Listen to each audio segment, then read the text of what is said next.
আসসালামু আলাইকুম এভরিওয়ান। সীমাহীন ভালোবাসা গল্পের 5 নম্বর পার্ট। তো চলো বেশি কথা না কইয়া গল্প শুরু করা যাক। সকালে ঘুম থেকে উঠে রেডি হয়ে নিলাম। সকাল সকাল আম্মু আমাকে রেডি হতে দেখে বলল, কিরে বাবা, এত সকাল সকাল তুই রেডি হয়ে কোথায় যাস?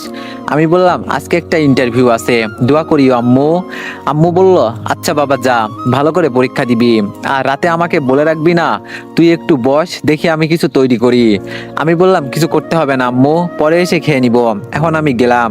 ভাই বলল, ভাইয়া শোন না। আমি বললাম, ভাই বল, কি হয়েছে? ভাই বলল, আজ থেকে স্কুলে যাব, এজন্য ভাবছিলাম। ভাইয়ের কথা শুনে আমি বুঝতে পারছি ও কি বলতে চেয়েছে। পকেটে ছিল 100 টাকা, কিন্তু কি আর করব, ছোট বোন স্কুলে যাবে, 100 টাকায় বের করে দিলাম। বাসা থেকে বের হয়ে চিন্তা করছি, এখন তো হেঁটে হেঁটে অফিসের সামনে যেতে হবে, সময় তো আছেই, এখন থেকে হাঁটতে থাকি। অফিসের সামনে যেতে যেতে প্রায় 15 মিনিট সময় লেগে গেছে। ওরে বাবা, কত বড় অফিস দেখা যাচ্ছে। আমি তো মনে করছিলাম ছোট অফিস হবে হয়তো। যাই হোক, চাকরি পেলেই হলো। চোখে চশমা লাগিয়ে আমি এমন একটা ভাব নিলাম যেন আমি এই অফিসের বড় একটা কিছু। এখানে আসার আগে সুইটি আমাকে বলেছিল, স্যার, যদি বোকার মতো হয়ে থাকেন তাহলে কেউ আপনাকে দাম দিবে না, একটু স্টাইল মারবেন, দেখবেন সবাই আপনাকে সম্মান করে। আমি ধীরে ধীরে হেঁটে লিফটে চলে গেলাম। লিফটের দরজা বন্ধ করব, তখন দেখে একটা মেয়ে দূর থেকে হাত ইশারা করে বলল, আমার জন্য একটু দাঁড়াও, আমিও যাব। দূর থেকে মেয়েটাকে দেখে মনে হলো বড়লোক বাবার মেয়ে, তবে চোখে বড় একটা চশমা আছে। আমার তো মনে হয় কানাটানা নয়তো ওই মেয়ে, কি জানি তাতে আমার কি। মেয়েটা লিফটে আসতেই ওর শরীর থেকে এত সুন্দর একটা ঘ্রাণ বেরোচ্ছে, যেটা কি বলবো, এমন ঘ্রাণ আমি আগে কোথাও পাই নাই। মেয়েটা চোখের চশমা ঠিক করতে করতে আমার দিকে আড়াল চোখে তাকিয়ে বলল, তোমাকে তো এর আগে কখনো দেখি নাই, নতুন নাকি তুমি? আমিও কমকি, আমি চোখের চশমা খুলে বললাম, আমাকে কি সাধারণ মানুষ মনে হয় আপনার? আমি এই অফিসের নতুন ম্যানেজার, কার সাথে কিভাবে কথা বলতে হয় তা বুঝি জানেন না? মেয়েটা বলল, সরি সরি স্যার, আমি এই অফিসের নতুন চাকরি নিয়েছি তো এজন্য আপনাকে চিনতে পারি নাই। আমি বললাম, থাক, আর সরি বলতে হবে না, তবে তুমি আমার সাথে উপরে যাচ্ছ কেন? এই কথা বলে লিফটের দরজা খুলে মেয়েটাকে বের করে দিয়ে বললাম, আমি আগে উপরে যাই, আর তোমার যদি সময় থাকে তো হেঁটে হেঁটে চলে আসো, কেমন? আমার সাথে যাওয়ার যোগ্যতা তোমার নাই, বুঝলে? মেয়েটা আমার দিকে অগ্নিদৃষ্টিতে তাকিয়ে আছে। আমি লিফটের দরজা বন্ধ করে দিলাম, আর মনে মনে বলছি, যাক বাবা, নিজেকে এই অফিসের ম্যানেজার বানিয়ে নিলাম, আর আমাকে কেউ ধরতেও পারে নাই। লিফট থেকে নেমে অফিসের ভিতরে চলে গেলাম। গিয়ে দেখি আমার মতো আরো 5-6 জন বসে আছে ইন্টারভিউ দেওয়ার জন্য। তবে আমার জন্য আঙ্কেল যেহেতু রিকোয়েস্ট করেছে, তাহলে আমার চাকরি শিওর হবে। বসতে না বসতে আমার ডাক পড়লো ভিতরে যাওয়ার জন্য। আমি উঠে ভিতরে চলে গেলাম, সালাম দিয়ে ভিতরে ঢুকলাম। আর আমার সামনে চেয়ারে যিনি বসে আছেন তিনি এখানকার মালিক, আমি বুঝে গেছি। আমি দাঁড়িয়ে আছি বলে উনি বলল, বসো এখানে। আমি চেয়ারে বসার পর জিজ্ঞেস করলো, তা তোমার নাম কি রিফাত? আমি বললাম, জি স্যার। আঙ্কেল বলল, আমার ফ্রেন্ডের কি হও তুমি? আমি বললাম, উনার মেয়েকে আমি পড়াই, এইটুকু স্যার, আর কিচ্ছু না। আঙ্কেল বলল, আচ্ছা ঠিক আছে, তোমার কাগজপত্রগুলো আমার কাছে দাও। ওনার কথা মতো আমি ওনার হাতে সকল কাগজপত্রগুলো দিলাম। মানেজ হচ্ছে সবচেয়ে বিশ্বস্ত বুকমেকার, যা পিএইচডি এবং সিরিয়া অ্যাপের অফিসিয়াল পার্টনার। আর আপনারা তো জানেন ইন্ডিয়ান প্রিমিয়ার লিগ শুরু হয়ে গিয়েছে, এটি হতে পারে সবচেয়ে বড় সুযোগ আপনার প্রিয় দলকে সমর্থন করার। এই অ্যাপসে আপনি cricket, football, tennis live match দেখতে এবং তাদের স্কোর ভবিষ্যৎবাণী করে সহজেই অর্থ উপার্জন করতে পারবেন। সেই সাথে বিএমডব্লিউ গাড়ি, আইফোন, ল্যাপটপ এবং আরও অনেক নগদ পুরস্কার জেতারও সুযোগ রয়েছে। এই অ্যাপটিতে আপনি crash crystal, under and over 21 ইত্যাদি গেম খেলে সহজেই আয় করতে পারবেন। আপনি বিকাশ, নগদ, রকেট, ব্যাংক, ক্রিপ্টো, পেপাল এবং অন্যান্য সহজ পদ্ধতির মাধ্যমে সহজেই আপনার জেতা টাকা তুলতে পারবেন। এখানে আপনি 24 ঘন্টা 7 দিন গ্রাহক সহায়তা পাবেন। তাই এখনই গুগলে অনেক সার্চ করে প্রথম ওয়েবসাইটে গিয়ে রেজিস্ট্রেশন করুন। আর হ্যাঁ, রেজিস্ট্রেশনের সময় আমার প্রোমো কোড VOTO7 ব্যবহার করে প্রথমবার ডিপোজিটে 20,000 টাকা পর্যন্ত পান। 10 মিনিটের মতো উনি আমার সকল কাগজপত্রগুলো দেখে বলল, সবকিছু তো ভালোই আছে, এর আগে কি কোনো জায়গায় চাকরি করেছো? আমি বললাম, না, ট্রাই করিনি। আর আমি বলতে পারি, যদি আমাকে একটা সুযোগ দেন আমি আমার সবটা দিয়ে চেষ্টা করব স্যার। স্যার বলল, সুযোগ তো দিতেই হবে তোমাকে, আমার বেস্ট ফ্রেন্ড যেহেতু বলল, আমি তোমার সবকিছু রাখলাম। এক কাজ করো, তুমি আমার মেয়ের সাথে কথা বলে আসো, দেখো না কি বলে। আমি বললাম, আপনার মেয়ে কি? আঙ্কেল বলল, আমার মেয়ে অফিসের ম্যানেজার, আর আমি তো কয়েকদিন পর চলে যাব, এজন্য ওকে সবকিছু শিখিয়ে দিচ্ছি। তুমি গিয়ে বলবে স্যার আমাকে আপনার কাছে পাঠিয়েছে, তাহলেই হবে, আর কিছু বলতে হবে না। আমি বললাম, আচ্ছা ঠিক আছে। স্যারের রুম থেকে বের হয়ে পিয়নকে ম্যানেজারের রুম জিজ্ঞেস করতেই হাত ইশারা করে দেখিয়ে দিল। আমি ম্যানেজারের রুমের সামনে চলে গেলাম, দরজার সামনে দাঁড়িয়ে বললাম, আমি কি ভিতরে আসবো ম্যাডাম? ভিতর থেকে উত্তর আসলো, ভিতরে আসো। তবে আমি ভিতরে তো তেমন কাউকে দেখতে পারছি না, তাহলে আওয়াজই বা আসলো কোথা থেকে? কি জানি বাবা, কই আসলাম আমি? আমি দরজা পার করে ভিতরে চলে গেলাম। আশেপাশে আমি খুঁজতে লাগলাম যে আওয়াজ কোথা থেকে আসছে, কিন্তু এখানে তো তেমন কাউকে দেখতে পারছি না। আমি হেঁটে হেঁটে ভিতরে যাচ্ছি, হঠাৎ করে পায়ে পা লেগে হুমড়ি খেয়ে টেবিলের উপরে পড়ে গেলাম। আর টেবিলের উপরে যে পানির একটা মগ রাখা ছিল, ওইটা আমার চোখে পড়ে নাই। নিচে পড়ার কারণে মগে আমার হাত লেগে ওটা নিচে পড়ে গেল। আর তখনই একটা চিৎকার ভেসে আসলো, কিরে তুই এটা কি করলি? আমাকে পানি দিয়ে ভিজিয়ে দিলি? এটা বলতেই যিনি নিচ থেকে উপরে উঠলো, তাকে দেখে তো ইতিমধ্যে আমার হাত পা কাঁপতে শুরু করলো। যা একটু চাকরির আশা করে এখানে আসছিলাম, সেটাও মনে হয় গেল এবার। লিফটে যাকে আমি ম্যানেজারের পরিচয় দিয়ে এখানে আসছি, তিনি এখানকার ম্যানেজার। তবে মগের সবটা পানি ওনার উপর পড়ার কারণে উনি পুরোপুরি ভিজে গেছেন। অফিসের ভিতরে তো আর রাগে চিৎকার দিতে পারবে না, এজন্য চোখ গরম করে দাঁতে দাঁত কামড়ে বলল, তা ম্যানেজার সাহেব, আমাকে এভাবে ভিজিয়ে দিলেন কেন? তোরে এত বড় সাহস কে দিয়েছে রে? আমি বললাম, সরি ম্যাডাম, ভুল হয়ে গেছে, মাফ করে দিবেন। আমি ভিতরে আসার সময় এত কিছু খেয়াল করি নাই, ভাবলাম ভিতরে কেউ নেই, তাহলে আওয়াজ আসলো কোথা থেকে? আর আমি জানতাম না আপনি নিচে ছিলেন। ম্যাডাম মুখের পানি মুছে বলল, এই দিকে আয় তো, তোরে একটু দেখি। আমি ওনার সামনে যেতে আমার গালে ঠাস ঠাস করে দুইটা চড় দিয়ে বলল, এটা যদি অফিস না হতো রে, তাহলে তোরে মেরে মেরে এমন অবস্থা করতাম, মন চাইছে। আমি বললাম, সরি ম্যাডাম, আমার ভুল হয়ে গেছে, মাফ করে দেন। ম্যাডাম বলল, শার্ট খোল তোর। আমি ওনার দিকে চোখ তুলে তাকিয়ে বললাম, জি ম্যাডাম। ম্যাডাম বলল, তোরে বলছি শার্ট খুলতে, যেটা বললাম সেটা কর, এত বেশি কথা বলিস কেন? আমি ওনার রাগ দেখে ভয় পেয়ে গেলাম, ওনার কথা মতো শরীর থেকে শার্ট খুলে দিলাম। ভাগ্য ভালো যে নিচে একটা গেঞ্জি ছিল। ম্যাডাম আমার হাত থেকে শার্ট নিয়ে বলল, এখানে দাঁড়িয়ে থাক, আমি ভিতর থেকে ফ্রেশ হয়ে আসছি, কেউ আসলে বলবি আমি একটু কাজে বাইরে গেছি। আমি বললাম, জি আচ্ছা ম্যাডাম। এই কথা বলে ম্যাডাম ওয়াশরুমে চলে গেল। ম্যাডাম যেতে আমি বড় একটা নিঃশ্বাস নিলাম। আহা, এখন একটু শান্তি লাগছে। মনে হচ্ছে যেন এতক্ষণ জমের সামনে দাঁড়িয়েছিলাম। বাবা চোখ দেখে মনে হচ্ছিল যেন আগুন বেরোচ্ছে। আর আমি কত বড় একটা বোকা, আসছে এই অফিসে চাকরি করতে, আবার যিনি অফিসের ম্যানেজার, তার কাছে আমি নিজেকে বড় বানিয়ে নিলাম। এখন হলো তো, এটাকে বলে নিজের হাতে নিজের মান সম্মান খাওয়া। ভ্যাট, এখানে আর কতক্ষণ এভাবে দাঁড়িয়ে থাকবো? এর থেকে গিয়ে একটু বসি না। আর ম্যাডাম দরজা খুলে তো বের হবে, তখন আমি সাথে সাথে দাঁড়িয়ে যাব। মাথা নিচু করে টেবিলে দেখতে লাগলাম, কি সুন্দর করে সবকিছু সাজিয়ে রাখছেন উনি। আর এই মেয়ের পাওয়ার কিন্তু খুব বেশি। বাবা হলো মালিক আর মেয়ে ম্যানেজার, সবকিছু তো ওদের হাতে। কিরে, আমি কি তোরে বসতে বলছি? আমি মাথা উঁচু করে দেখি ম্যাডাম ওয়াশরুম থেকে বের হয়েছে। তবে উনি আমার শার্ট পরেছে, ওনার জামা পানিতে ভিজে গেছে হয়তো, এজন্য উনি আমার শার্ট পরেছে। তবে এই গরিবের কাপড় পরেছে উনি, কতটা যে ভালো লাগছে আমার বলার বাইরে। ম্যাডামের কথা শুনে আমি সাথে সাথে চেয়ার থেকে দাঁড়িয়ে বললাম, আসলে ম্যাডাম অনেকক্ষণ হলো তো এখানে আসছি, তাই ভাবলাম আপনি ভিতরে গেছেন, কখন আসেন তাই আর কি। ম্যাডাম বলল, বেয়াদবের বাচ্চা, কাকে কিভাবে সম্মান করতে হয় জানিস না? এখানে তোরে কে পাঠিয়েছে? আমি বললাম, স্যার বলছে আপনার সাথে দেখা করতে।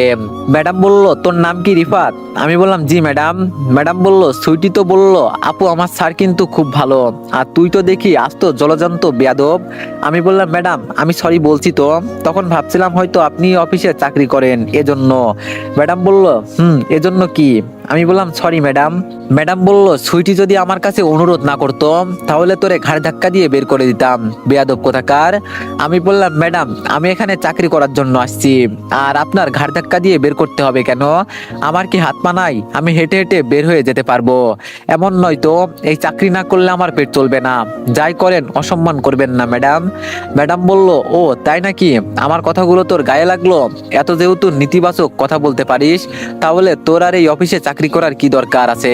যা, বের হয়ে যা। আঙ্কেল ভিতরে এসে বলল, আম্মু সব সময় রাগ দেখালে হবে? আমি তোরে কতবার বলছি অফিসের কারোর উপর এত রাগ দেখাবি না। তোর রাগের কারণে আমার কত বড় ক্ষতি হয় জানিস তুই? আর ওর জন্য আমার বেস্ট ফ্রেন্ড আমাকে রিকোয়েস্ট করেছে, ওকে যদি ফিরিয়ে দিই আমার মান সম্মান থাকবে বুঝি? ম্যাডাম ওনার বাবাকে দেখে বলল, কিন্তু বাবা। আঙ্কেল বলল, দেখ মা, আমি কোনো কিছু শুনতে চাই না, তুই এই ছেলেকে ওর কাজ বুঝিয়ে দে। আমি এখন গেলাম। আর এই শার্টটা আমার চিনা চিনা লাগছে, একটু আগে যেন আমি স্যারকে আর কিছু বলতে না দিয়ে বলল, বাবা তুমি যাও বলছি, রাগে কিন্তু আমি এখন যা ইচ্ছা তাই করে ফেলবো। স্যার বের হতে হতে বলল, নতুন ছেলে দেখিস আবার ভয় দেখাস না। স্যার চলে যেতেই ম্যাডামের মুখ পাকা টমেটোর মতো লাল বর্ণ ধারণ করলো। হয়তো আমার উপর উনি ওনার রাগ দেখাতে পারছে না এই জন্য, তবে আমার এইসব কথা বলা ঠিক হয় নাই। ম্যাডাম এবার আমাকে বলল, বস এখানে। আমি ম্যাডামের সামনে বসে গেলাম। আমি বসতেই উনি বলল, নাম কি তোর? আমি বললাম, নামটা তো জানেন, তাহলে আবার জিজ্ঞেস করছেন কেন? ম্যাডাম চোখ থেকে চশমা খুলে হাত থেকে কলম রেখে বলল, ম্যানেজার কি আমি না তুই? আমি বললাম, সরি ম্যাডাম, ভুল হয়ে গেছে। ম্যাডাম বলল, তোর সরি দিয়ে তুই পানি খা, আমি যা বলবো তাই উত্তর দিবি, একটা যদি উল্টাপাল্টা কথা বলিস না। আমি বললাম, জি ম্যাডাম, আমার নাম রিফাত। এক এক করে ম্যাডাম আরো অনেক কিছু জিজ্ঞেস করলো। আমি সবকিছু বললাম। উনি আমার মুখ থেকে সবকিছু শুনে শেষে দাঁড়িয়ে বলল, চল আমার সাথে, আমি তোরে তোর ডেস্ক দেখিয়ে দিচ্ছি।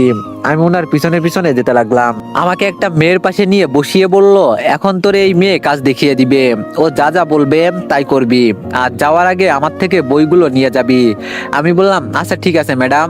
ম্যাডাম বলল, আর একটা কথা, আমাকে ম্যাডাম বলবি না। আমি বললাম, তাহলে কি বলবো আপু? ম্যাডাম বলল, ইস, মন চাইছে তোরে যে কি করতে। আমি চুপচাপ বসে আছি। উনি সবসময় এত রাগ দেখাই কেন, এটাই তো আমি বুঝি না। যাওয়ার আগে ম্যাডাম বলে গেল, আমাকে ম্যাম বলবি, মনে থাকে জানো। মনে মনে বললাম, ম্যাম আর ম্যাডামের মাঝে আবার কি পার্থক্য আছে? কি জানি, উনি সবকিছু জানেন। তবে আঙ্কেল আর সুইটি যদি না বলতো, তাহলে আমার চাকরি করতে হতো না, এই চাকরিটাও চলে যেত। ম্যাডাম যাওয়ার আগে যেই মেয়েটাকে বলল আমাকে কাজ দেখাতে, সেই মেয়েটা আমাকে বলল, আজকে কি তুমি নতুন জয়েন করেছো নাকি? আমি বললাম, জি, নতুন জয়েন করেছি। তবে আপনাকে কি ম্যাডাম বলতে হবে? মেয়েটা হাসি দিয়ে বলল, না না, আমাকে তা বলতে হবে না, আমার নাম বন্যা, তুমি বন্যা বলেই ডাকতে পারো। আমি বললাম, আচ্ছা ঠিক আছে, এখন বলেন আমাকে কিভাবে কি করতে হবে। একটু একটু করে হাত ধরে বন্যা আমাকে সবকিছু দেখিয়ে দিতে লাগলো। অল্প স্বল্প করে কাজ করতে লাগলাম। এর মাঝেই পিয়ন এসে বলে গেল, আমাকে নাকি ম্যাডাম ডাকছে। ধুর বাবা, এখন আবার কি? বুঝলাম না এই মেয়ে আমাকে কি পেয়েছে। আরে আমি কি কাকে কি বলছি? উনি তো এখানকার ম্যাডাম। ডেস্ক থেকে উঠতেই বন্যা বলল, অফিসের সবাই ওনাকে কিন্তু ভয় পায়, যাও দেখো তোমাকে কি বলে। আমি চুপচাপ হেঁটে ম্যানেজারের কেবিনের সামনে গিয়ে বললাম, আমি কি ভিতরে আসবো ম্যাম? ম্যাম বলল, ভিতরে আই। আমি ভিতরে যেতে কতগুলো বই আমার কাছে দিয়ে বলল, এগুলো আজকের ভিতরে শেষ করে কাল বইগুলো জমা দিবি আমাকে। আর কিভাবে শেষ করবি তা আমি জানি না, যদি এক পৃষ্ঠা থেকে একটা কিছু ভুল হয় তো তোর খবর আছে, এই বলে দিলাম। এত বই দেখে আমি ভয় পেয়ে গেলাম। এতগুলো বই পড়ে আজকের দিনের ভিতরে কিভাবে শেষ করব? আমার মাথা ঘুরতেছে বইগুলো দেখে। আমি বইগুলো হাতে নিয়ে বললাম, ম্যাম এতগুলো বই দিনে কিভাবে? ম্যাম আমার দিকে আবার সেই রাগী দৃষ্টিতে তাকিয়ে বলল, চাকরি করার ইচ্ছা আছে নাকি নাই? যদি ইচ্ছা থাকে তো আমার কথা শোন, নইলে চুপচাপ এই অফিস থেকে বের হয়ে চলে যা, অযথা আমার সময় নষ্ট করবি না। এখন এখান থেকে যা বলছি, বাসায় গিয়ে পড়তে থাক। বইগুলো হাতে নিয়ে মনে মনে বললাম, কে যে আমাকে বলছিল এখানে চাকরি নিতে, এর থেকে বসে থাকাটাও ভালো ছিল। বইগুলো নিয়ে বের হতেই আমাকে দেখে সবাই হাসতে লাগলো। আমি আমার ডেস্কের সামনে গিয়ে বন্যাকে বললাম, সবাই আমাকে দেখে এভাবে হাসতেছে কেন বলতো? বন্যা বলল, তোর মতো নতুন মুরগি পেয়েছে এজন্য হাসছে। আমি বললাম, মুরগি মানে? বন্যা বলল, এখন তোরে কিছু বলা যাবে না, কয়েকদিন যাক, পরে সবকিছু বলবো। এখন বাসায় গিয়ে পড়া শুরু কর, নইলে তোর খবর আছে। আমি এক বুক দুঃখ নিয়ে অফিস থেকে বের হয়ে গেলাম। অফিস থেকে বের হয়ে আনমনে হাঁটতে লাগলাম। আর চিন্তা করছি, আমি এতগুলো বই কিভাবে পড়ে শেষ করব। কিন্তু আমার মাথায় শুধু একটা কথাই আসছে, যে তখন আমাকে বন্যা বলল যে আমাকে নাকি নতুন মুরগি পেয়েছে, এই কথার অর্থ কি? এটাই তো আমি বুঝলাম না। এর মাঝেই আমার সামনে একটা মাইক্রো এসে দাঁড়ালো। মাইক্রো দেখেই আমি বুঝে গেছি যে সুইটি এসেছে। আর আমার কথাও ঠিক তাই হলো। সুইটি গাড়ি থেকে নেমে ড্রাইভারকে বলল গাড়ি নিয়ে বাসায় চলে যেতে। আর ড্রাইভার ওর কথা মতো গাড়ি নিয়ে চলে গেল। সুইটি আমার হাতে এতগুলো বই দেখে বলল, কি ব্যাপার স্যার, মনে হচ্ছে জানো আপনি আবার নতুন করে পড়াশোনা শুরু করছেন। আমি বললাম, আর বলো না এই কথা, তোমার বোন এতগুলো বই ধরিয়ে দিয়েছে, আর এগুলো আজকের ভিতরে শেষ করে দিতে হবে। এতগুলো বই কিভাবে শেষ করব বলো তুমি? সুইটি বলল, ও আচ্ছা এই কথা, আমি আপুকে বলবো নি, এত টেনশন নিয়েন না। আমি বললাম, তো তুমি আমাকে দেখলে কিভাবে? সুইটি বলল, রাস্তার পাশ দিয়েই তো যাচ্ছিলাম, আর হঠাৎ করে আপনাকে দেখি, তাই ভাবলাম স্যারের সাথে কিছুটা সময় কাটাই। আমি বললাম, আমার সাথে সময় কাটাতে হবে না, এখন তুমি বাসায় চলে যাও, ঠিক আছে? সুইটি বলল, আপনি বললেই কি আমি এখন বাসায় চলে যাব? স্যার আপনার সাথে বসে চা খাওয়ার ইচ্ছা হচ্ছে, চলেন না? আমি বললাম রাস্তার পাশে দাঁড়িয়ে এইসব কি আবদার করে বসো তুমি, এগুলো কিন্তু ঠিক না সুইটি। সুইটি আমার হাত থেকে কতগুলো বই নিয়ে বলল, কি ঠিক আছে আর কি ভুল এত কিছু আমি জানি না, আমি যেটা বলছি সেটা করতে হবে, নইলে কিন্তু আমি এখানে বসে কান্না করব। আমি বললাম মাঝে মাঝে যে এত পাগলামো করো এগুলো কিন্তু আমার একদম পছন্দ হয় না, বুঝলে? কেন এমন করো বলো, এখন বাসায় গিয়ে পড়ো যাও। সুইটি বলল, আপনি যাবেন নাকি তাই বলেন, আমি এত কিছু আপনার মুখ থেকে শুনতে চাইছি না, আমি আপনার জন্য কত কিছু করছি, আর আপনি এই মেয়ে এখন আমাকে ইমোশনাল করে ফেলবে বুঝছি, এর থেকে বরং ওর কথা শুনে যাওয়াই ভালো। আর ও তো আমার কাছে বড় কোনো আবদার করে নাই, এক কাপ চা তো ঠিক আছে। আমি মুখে হাসি টেনে বললাম, ঠিক আছে বাবা, তবে বিলটা কিন্তু তুমি দিয়ে দিবে। সুইটি বলল, আপনি আমার স্যার, এই কথা কি বলতে হয়? আপনাকে কিভাবে সম্মান করতে হয় এটা আমার জানা আছে, চলেন না শুধু। সুইটি জোরাজোরিতে একটা দোকানের সামনে গিয়ে বসলাম। দোকানে বসতেই সুইটি বলল, মামা আমরা ভিতরে গিয়ে বসলাম, ভিতরে কাউকে আসতে দিবেন না কিছুক্ষণের জন্য, আর এজন্য আমি বাড়তি টাকা দিব, ঠিক আছে? দোকানদার আমাদের দেখে একটা হাসি দিয়ে বলল, আচ্ছা ঠিক আছে ম্যাডাম, আপনারা ভিতরে গিয়ে বসেন, আমি আপনাদের জন্য স্পেশাল চা বানিয়ে নিয়ে আসছি। সুইটি আর আমি ভিতরে গিয়ে বসলাম। চেয়ারে বসতেই সুইটি বলল, স্যার কিছু মনে করবেন না, এমনটা করছি কারণ যদি আমার বাবা দেখে ফেলে এজন্য। আমি বললাম, থাক আর কিছু বলতে হবে না তোমাকে, এখন তাড়াতাড়ি চা খেয়ে আমরা বিদায় হই, কি বলো? সুইটি বলল, এত তাড়াহুড়ো কিসের আপনার, শুধু আমার কাছে আসলেই তাড়াহুড়ো করেন, এটা কিন্তু ঠিক না স্যার। দোকানদার মামা আমাদের চা দিয়ে বলল, যত ইচ্ছার সময় পার করেন ম্যাডাম, এখানে কেউ আসবে না, চিন্তা করবেন না। চা খেতে খেতে সুইটির সাথে টুকটাক কথা বলছি, হঠাৎ করে সুইটি আমার চায়ের কাপটা নিয়ে ওর চায়ের কাপে সবটা চা ঢেলে দিয়ে আমার হাতটা শক্ত করে ধরে সবটা চা আমার হাতের উপর ঢেলে দিল। আমি বললাম, এই এই কি করছো, হাত তো পুড়ে যাচ্ছে, হাত ছাড়ো আমার। ছুটি বলল, পুড়ে জ্বলে ছাই হয়ে যাক না স্যার, এমন করলে মহব্বত ভালোবাসা বাড়ে নাকি? আমি তো সেটাই করলাম, এখন আমি আপনাকে কিছু কথা বলতে চাই। আমি বললাম, কথা পরে বলবে, আগে আমার হাত ছাড়ো। ইস, আমার হাতটা আজকে গেল। সুইটি বলল, স্যার গরম চা আমাদের হাতে দেওয়ার জন্য আমার হাতটা মনে হচ্ছে যেন পুড়ে যাচ্ছে, আমার এখন চিৎকার করতে ইচ্ছে করছে, এতটা পরিমাণে কষ্ট হচ্ছে আমার, কিন্তু আপনার মুখের দিকে তাকিয়ে দাঁতে দাঁত কামড়ে এগুলো সহ্য করে নিলাম। আপনি কি বোঝেন না স্যার, আপনার যদি হাত জ্বলে পুড়ে ছাই হয়ে যায় তাহলে তো আমি একটা মেয়ে, আমার কি অবস্থা হবে একটু চিন্তা করেন আপনি। কান্না করতে ইচ্ছে করছে আমার। সুইটির কথা শুনে আমি অবাক হয়ে গেলাম, ও যা বললো সবকিছু তো ঠিক কথা, আসলেই তো ওর চোখের কোণে পানি চলে আসছে, আর আমি বোকার মতো শুধু কথা বলেই যাচ্ছি। জানি না সুইটিকে দেখে এখন আমার কি হয়েছে, ওর হাতটা আরো জোরে চেপে ধরে চোখের দিকে তাকিয়ে বললাম, কিছু কি বলতে চাও আমাকে? সুইটি বলল, স্যার আমি অনেক কিছু বলতে চাই, আজকে আমি আমার মনের কথা বলতে চাই, আমাকে ফিরিয়ে দিবেন না তো বলেন? আমি বললাম, তোমার আবার মনের কথা আছে নাকি? আচ্ছা আগে বলো, আমি শুনি তুমি কি বলতে চাও। সুইটি বলল, আমি জানি না কোনটা ভালোবাসা আর কোনটা প্রেম, কিন্তু ঘুম থেকে উঠলে সবার আগে তোমার কথা মনে পড়ে, সারাদিন শত কাজের ফাঁকে ভাবি তুমি কি করছো, শত চিন্তা দূর হয়ে যায় তোমার সাথে 10টা মিনিট কথা বললে। ভালোবাসা কি জিনিস এটা আজও শেখা হলো না, তবে তোমাকে দেখে যে একটা ফিলিংস আসে এটাকেই আমি ভালোবাসা মনে করি। ভালোবাসতে সুন্দর একটা মন লাগে, আর আমি মনে করি আমার সেটা আছে। 24টা ঘন্টা সময়ের ভিতরে আমার 20 ঘন্টায় তোমার কথা মনে পড়ে। যদি এমন হতো সব সময় আমি তোমাকে কাছ থেকে দেখতে পেতাম তাহলে আমার থেকে আর কেউ খুশি হতো না। এত বড় একটা গোলাকার পৃথিবী, কিন্তু এই পুরো পৃথিবীতে আমার কেবল তোমাকেই ভালো লাগে, হয়তো এটাই ভালোবাসা। আমি কিছু জানি না বুঝি না, তবে আপনাকে আমার লাগবে এটাই জানি। মোট কথা তোমার প্রতি আমার ভালোবাসা মুখে বা লিখে প্রকাশ করতে পারবো না, শুধু বলবো অনেক ভালোবাসি তোমায়। আমি হাসি দিয়ে বললাম, খুব সুন্দর ভালোবাসার কথা বললে তো, যেভাবে ভালোবাসার কথা বলছো আমি তো মনে করছি সিরিয়াসলি, কিন্তু এগুলো তো আসলে অভিনয় তাই তো? সুইটি বলল, কে বলেছে এগুলো অভিনয় স্যার, আমি আপনাকে প্রপোজ করেছি, আপনি কি বলেন এইসব? আমি বললাম, থাক আর অভিনয় করতে হবে না, আমি বুঝে গেছি। সুইটি ওর মাথায় হাত দিয়ে বলল, আমি কসম করে বলছি স্যার আপনাকে, আমি যা বলছি মন থেকে বলছি, আমি আপনাকে ভালোবেসে ফেলেছি স্যার, আমাকে আপনি ফিরিয়ে দিবেন না। এত তাড়াতাড়ি যে কারো প্রেমে পড়ে যাব এটা আমি ভাবি নাই, বিশ্বাস করেন স্যার, আমি আপনাকে খুব ভালোবেসে ফেলেছি। আমি বললাম, এই তোমার কি মাথা খারাপ হয়েছে, এইসব কি কথা বলছো? আমি এখানে এসেছি কয়েকদিন হলো, আর এর ভিতরে ছিছি আমি ভাবতেও পারি নাই। সুইটি আমার হাত ঝাঁকি দিয়ে বলল, আমি মরে গেলে আপনি খুশি তো স্যার? আমি বললাম, উল্টাপাল্টা কথা বলতে হবে না, এখন বাইরে চলো, আমি বাইরে দাঁড়িয়ে আছি, বিলটা দিয়ে আসো। এই কথা বলে আমি বইগুলো হাতে নিয়ে বাইরে চলে গেলাম। কিছুক্ষণ পর সুইটিও চলে আসলো, ওর চোখ লাল হয়ে গেছে, চোখের পানি মুছে মুখের অবস্থা খারাপ করে ফেললো। আমি একটা রিক্সা ডেকে উঠে গেলাম। গেলাম। আর আমার পাশে সুইটি চুপচাপ উঠে বসে গেল। রিক্সা তার আপন গতিতে চলতে লাগলো। সুইটির দিকে তাকিয়ে দেখি ওর মন খারাপ করে বসে আছে। ওর মন খারাপ দেখে বললাম, দেখো আমি তোমার স্যার, তোমার বাবা আমাকে বিশ্বাস করে আমাকে তোমাদের বাসায় জায়গা দিয়েছে। আর তুমি যে সুন্দর এমনটা নয়, কিন্তু আমার মতো গরিব একটা ছেলের পক্ষে তোমাকে ভালোবাসা সম্ভব নয়।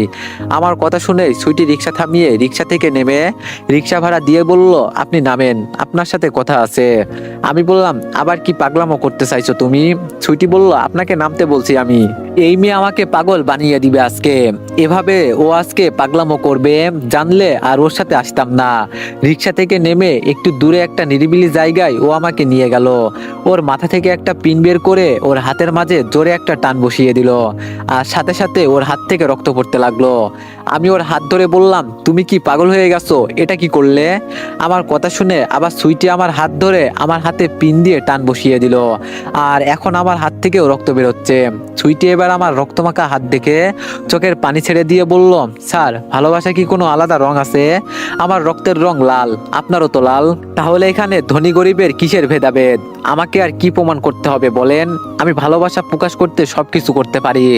ভালোবাসার উপর আমার একটুও বিশ্বাস ছিল না, কিন্তু আপনাকে দেখার পর আমার কি হয়েছে আমি নিজেও জানি না।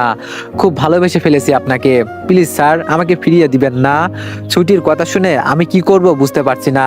হাত থেকে প্রচুর রক্ত বেরোচ্ছে। সামনে একটা ছোট হাসপাতাল দেখতে পেলাম। তাড়াতাড়ি সুইটিকে ধরে হাসপাতালে নিয়ে গেলাম। হাসপাতালে গিয়ে হাত ব্যান্ডেজ করে হাসপাতাল থেকে বের হলাম।